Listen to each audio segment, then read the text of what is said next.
Welcome to the session on passive components. We will start with resistors.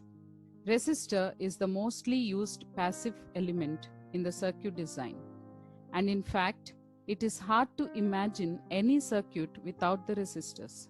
So in this video, we will see what a resistor is, characteristics of a resistor, and also the different types of resistors which are used commercially.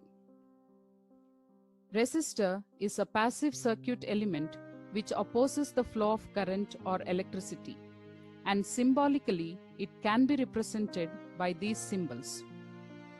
The property of the resistor to oppose the flow of current is known as the resistance, and it is defined in terms of ohms. For any given resistor, if a voltage V is applied across it, then the current flowing through that resistor is given by I is equal to V by R. Resistor is a linear element. It means as V increase or decrease the voltage that is applied to the resistor, the current that is flowing through it will also increase or decrease. The slope of this VI characteristic defines the resistance. Now, the relationship between the voltage, current, and the resistance is defined by the Ohm's law. Ohm's law states that at constant temperature, the current through a conductor between 2 points is directly proportional to the voltage across the 2 points. Now, the resistance of a conductor is given by rho L by A. It is directly proportional to the resistivity of the material. That is, if we change the material, the resistivity of that material will also change, followed by the change in resistance of that material. We can also see that the resistance is directly proportional to the length of the material and is inversely proportional to the cross-sectional area of the material.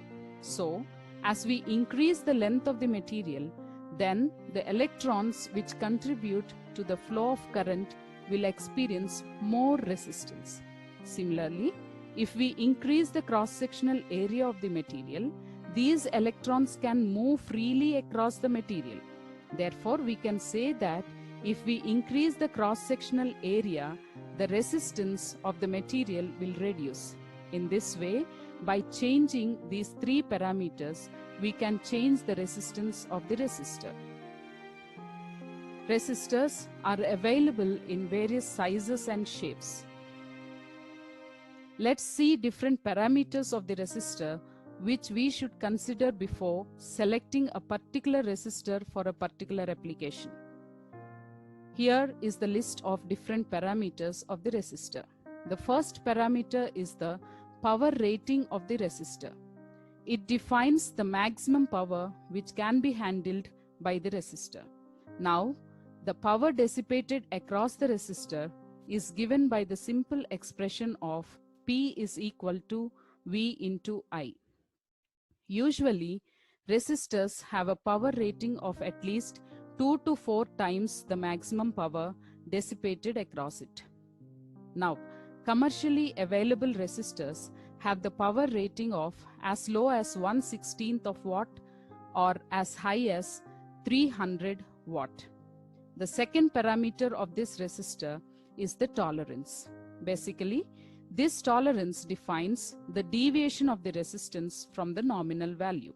That is, if you have one resistor of 100 ohm with a tolerance of 1%, it means that the value of the resistance will be in between 101 ohm and 99 ohm.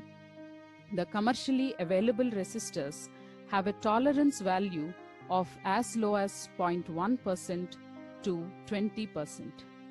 Then the third parameter associated with the resistor is the temperature coefficient. It is defined as the amount by which the resistance value changes with the temperature. Now, this temperature coefficient can be either positive or negative. In general, it is defined in terms of ppm per degree centigrade. Let's say we have a resistor of 100 ohm operated at 25 degrees centigrade, and the temperature coefficient of that resistor is 50 ppm per degree centigrade. Now, suppose this resistor is operated at 29 degrees centigrade, then the value of the resistance R will be equal to 100.02 ohms. How did we get that? Basically, here this 50 ppm will get multiplied by the change in temperature. What is the change in temperature in this case? 29 minus 25, that is 4, along with the value of that resistor. So, for any resistor, the value of this temperature coefficient of resistance should be as low as possible. These are the important parameters one should take care while selecting the resistor. Coming to the different types of resistors, these resistors can be classified into two categories: fixed and variable resistors. For a fixed resistor, once the resistor is fabricated, one cannot change the value of that resistor.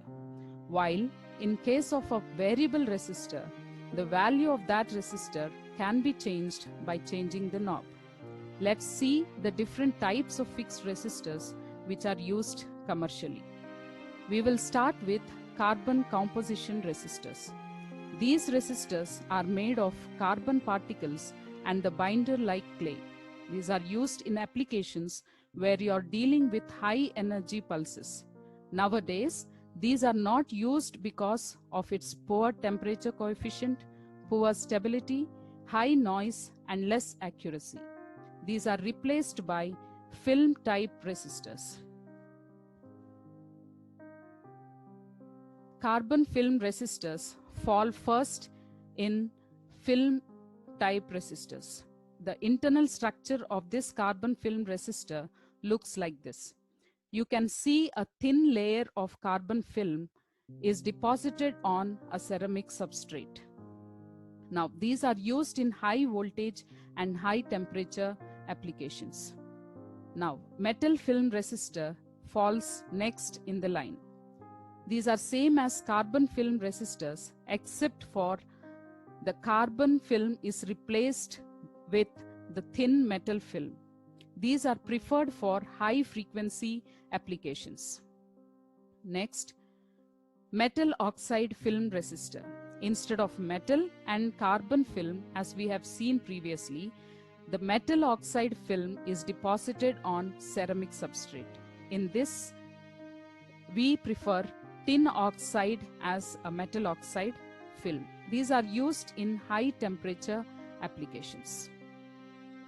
Next type, which is used frequently, is wire wound resistors. Here, metallic resistive wire is wound around the ceramic material. The thickness or the gauge of the metallic wire decides the resistance of this resistor. These provide very high accuracy and low temperature coefficient of resistance. So, they are suitable for high precision applications and high power applications. Finally, we have surface mount resistors. Here, you can see that a thin layer of resistive film is deposited on a ceramic body.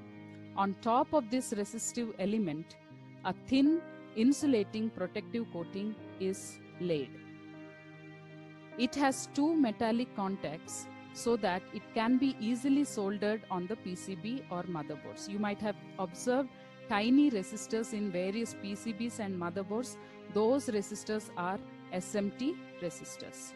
So these are the different types of fixed resistors.